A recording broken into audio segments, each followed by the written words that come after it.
ओम नमः शिवाय, जय महाकाल। आप सबको पता है पूरे वर्ष में अगर कोई सबसे पवित्र महीना है तो वो है सावन का महीना। और कहा जाता है कि ये जो सावन का महीना है महादेव जी का महीना होता है। शिव भक्त जितने भी होते हैं वो सभी बड़े जोर शोर से इस महीने का इंतजार करते हैं। और कहा जाता है कि इस महीने में भगवान शिव खुद धरती पर आकर के अपने भक्तों पर कृपा बरसाते हैं। ठीक है, अगर आप भी चाहते हैं कि महादेव जी की कृपा आप पर हमेशा बनी रहे, महादेव हमेशा आपसे प्रसन्न रहे, आपकी हर एक मनोकामनाओं को पूरा करें, तो एक छोटा सा उपाय करना। एक चीज आपको महादेव जी की शिवलिंग पर समर्पित कर देनी है पूरे तन मन धन से, और आपकी जो भी कामना होगी, विश होगी, पूरी जरूर होगी। महादेव खुद प्रसन्न होकर के आपको आशीर्वाद प्रदान करेंगे। आप सबको पता है कि ये जो सावन का महीना होता है कुछ ऐसा महीना होता है जिस महीने में सभी देवीय शक्तियां जो होती है महादेव जी की वो धरती पर होती हैं। और जो भी सच्चे तन मन धन से महादेव जी की सेवा में लगा देता है इस महीने को, उसको इन देवीय शक्तियां मिलती है। साथ ही साथ उनके अंदर एक खास ऊर्जा का संचार होने लगता है। जितने भी मेरे शिव भक्त हैं इसी पूरे वीडियो को अंत तक जरूर देखना। परंतु उससे पहले आप सबसे एक छोटी सी गुजारिश करूंगा कि जो लोग पहली बार आए हैं चैनल को सब्सक्राइब जरूर करना और वीडियो को लाइक करके महादेव जी का कोई सा भी प्यारा नाम कमेंट बॉक्स में लिखना मत भूलिएगा। ठीक है, इस पूरे वीडियो के अंदर मैं आपको दो ऐसे महा उपाय बताने वाला हूं जो कि आपको सावन के महीने में करने चाहिए। और जो व्यक्ति सावन के महीने में इस उपाय को कर लेगा उसकी सारी मनोकामनाएं मेरे देव आदिदेव महादेव पूरा जरूर करेंगे। सबसे पहले बात करते हैं पहले वाले उपाय की तरफ। देखिए, पहला वाला जब भी उपाय आ जाए तो मैं आपको बता देता हूं, ये वाला जो उपाय है पहले ही दिन से स्टार्ट कर देना। अगर आप गलती से भी भूल गए हो तो आपको जिस दिन से याद आए उसी दिन से आपको ये वाला उपाय करना स्टार्ट कर देना है। ठीक है, महादेव ये नहीं कहता कि आप पहले दिन से ही मेरी भक्ति करो, वो ये कहता है कि जिस समय आपका दिल कह दे उस समय से मेरी भक्ति करना स्टार्ट कर दीजिए। वो तो ये भी नहीं कहते कि भक्ति आप कीजिए, सिर्फ मेरा नाम ले दीजिए, मैं उतने में ही आपको प्रसन्न होकर के फल की इच्छा प्रदान कर दूंगा। ठीक है, अब ध्यान से सुनना। आपको जो इस वाले उपाय में करना है, आपको लेनी होगी एक बेलपत्र, सुंदर सी एक बेलपत्र, ज्यादा बेलपत्र नहीं चाहिए। ध्यान रखना जो कहीं से भी खंडित ना हो।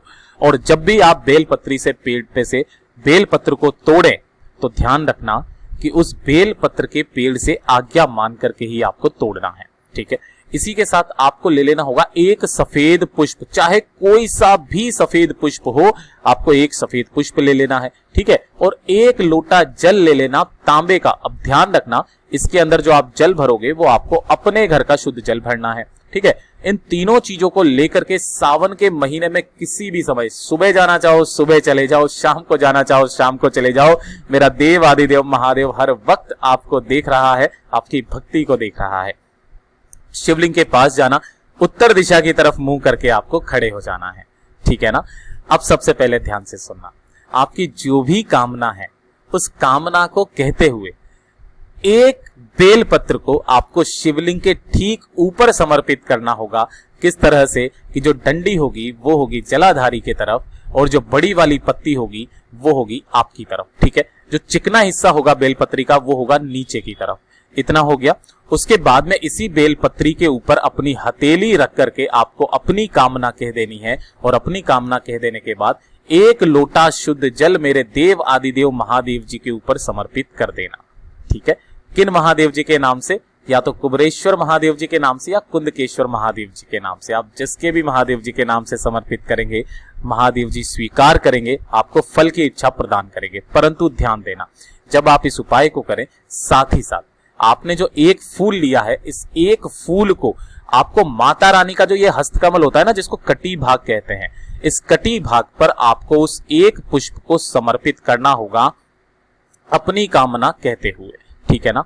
जो व्यक्ति एक बेलपत्र शिवलिंग पर और एक सफेद फूल माता रानी के हस्त कमल पर समर्पित करके एक लोटा जल मेरे देव आदिदेव महादेव जी को सावन के महीने में चढ़ा देता है, उसकी सावन के महीने में ही जो भी मनोकामना होती है पूरी जरूर होती है। पूज्य गुरुजी ने जैसा बताया वैसा आसान भाषा में आपको बताने का पूरा प्रयास किया। ये बात आई समझ में। छोटा सा उपाय करना है और आप इस वाले उपाय को अगर आप डेली ना कर सको तो हर सोमवार के दिन, है ना, हर सोमवार के दिन, जो भी सावन के सोमवार आते हैं हर सोमवार के दिन मात्र इस उपाय को कर लेना। सारी इच्छाएं आपकी पूरी जरूर होगी। ये तो हो गया एक उपाय जो गुरुदेव ने पिछले साल कथा में बताया था, मैं वापस से आपको इसको रिवाइंड करवा रहा हूं। अब जो दूसरा वाला उपाय है, जो गुरुदेव ने थोड़ा सा जो नया तरीका समझाया, जब मैं कल या परसों उनकी कथा सुन रहा था, मैंने देखा कि उन्होंने एक नया तरीका समझाया है 2 लोटे वाले जल का। ठीक है ना, आपने सबने सुना होगा, परंतु ध्यान से सुनना, इसको कैसे करना है जो नया तरीका गुरुदेव ने बताया है। ठीक है ना, अब वैसे नहीं करना जैसे आप पहले करते थे, एक लोटा लेकर के गए, चढ़ा दिया, दूसरा भी भरा वापस से और फिर से चढ़ा दिया, ऐसे नहीं करना है। ध्यान से सुनना। इसके लिए आपको 2 पात्र लेने होंगे। ठीक है ना, 2 पात्र, चाहे कोई से भी ले लेना। अगर आपके पास में 2 कटोरियां हैं, कटोरियां ले लो, 2 ग्लास है, ग्लास ले लो, 2 लोटे हैं, 2 लोटे ले लो। ठीक है ना, आपको इस तरीके से 2 पात्र चाहिए होंगे। मैं हमेशा करता हूं, मैं आपसे एक और चीज गुजारिश करता हूं, जिन उपायों को मैं यहां बताता हूं उन उपायों को मैं भी करता हूं। ठीक है, और भगवान शिव की कृपा से मेरे पास में सब कुछ है। आपको इन दोनों लोटे में क्या भरना होगा? जल। अब ध्यान रखना, जल जो है आपको मंदिर का नहीं लेना है, ये चीज की गलती मत कर देना। आपको अपने घर का शुद्ध जल लेकर के जाना है।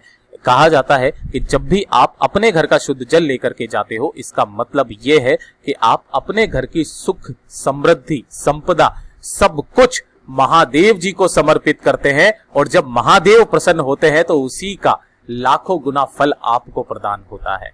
ठीक है, तब आपको ये वाले इस तरीके से 2 लोटे जल समर्पित करने के लिए तैयार कर लेने हैं। ठीक है, इतना आप कर लोगे। अब इतना करने के बाद ध्यान से सुनना, इन दोनों लोटों को लेकर के पहुंच जाना महादेव जी के मंदिर शिवलिंग के पास। देखिए, समर्पित करने का एक नियम होता है, पूरी सृष्टि जो है एक नियम से चल रही है। आपको अपने दोनों हाथों में एक एक कलश रखना है, जैसे कि एक ये वाला हाथ हो गया और एक ये वाला हाथ हो गया। ठीक है ना, इसमें आपको कलश रखना है और इसमें भी आपको कलश रखना है। ठीक है ना, इस तरीके से दोनों हाथों में, और दोनों से ही आपको एक साथ क्या करना है? दोनों से ही आपको एक साथ धीरे धीरे करके मेरे देव आदि देव महादेव जी के ऊपर समर्पित करना होगा इस जल को। किनके नाम से? कुंदकेश्वर महादेव जी के नाम से, है ना। सावन के महीने का सबसे अचूक उपाय है कुंदकेश्वर महादेव जी के नाम से। और किस दिन करना है? जो भी सावन का सोमवार पड़ जाए ना, उस दिन इस उपाय को कर लेना, आपकी सारी इच्छाएं पूरी होगी। अब मैं बताता हूं किस किस तरीके से होगी। जब आप इस जल को समर्पित कर रहे होगे, धीरे धीरे करके एक साथ दोनों हाथों से, दोनों लोटों से जल आपको समर्पित करना होगा। ठीक है, जब आप समर्पित करते करते करते करते थोड़ा सा जल जब इसके अंदर बच जाए, उस जल को बचा लेना। ठीक है ना, इस वाले उपाय में आपको जलाधारी से टपकता हुआ जल इकट्ठा नहीं करना है। इसके अंदर थोड़ा सा दोनों लोटों के अंदर जल बचा लेना और इसे बचा करके अपने घर पर लेकर के आ जाना। अगर आप इसी वाले जल का किसी बीमार व्यक्ति को 3 बार आचमन करा देते हो, उसकी सारी बीमारियां खत्म होती है। और घर में अगर आप इनका छींटा मार देते हो, घर में कभी भी धन लक्ष्मी की कमी नहीं होती है, परिवार हमेशा उन्नति की तरफ जाता है। अगर कोई व्यक्ति नौकरी वगैरह के लिए परेशान है तो उसके मस्तक पर सिर्फ एक टीका लगा देना, उसके करियर में आ रही बाधा भी खत्म हो जाएगी। पूज्य गुरुजी ने जैसा अपनी कथाओं में बताया, वैसा आसान भाषा में आपको बताने का पूरा प्रयास किया। वीडियो पसंद आया हो तो लाइक जरूर करना, साथ ही साथ सावन के और भी अन्य उपाय जानने के लिए चैनल को सब्सक्राइब करना मत भूलिएगा।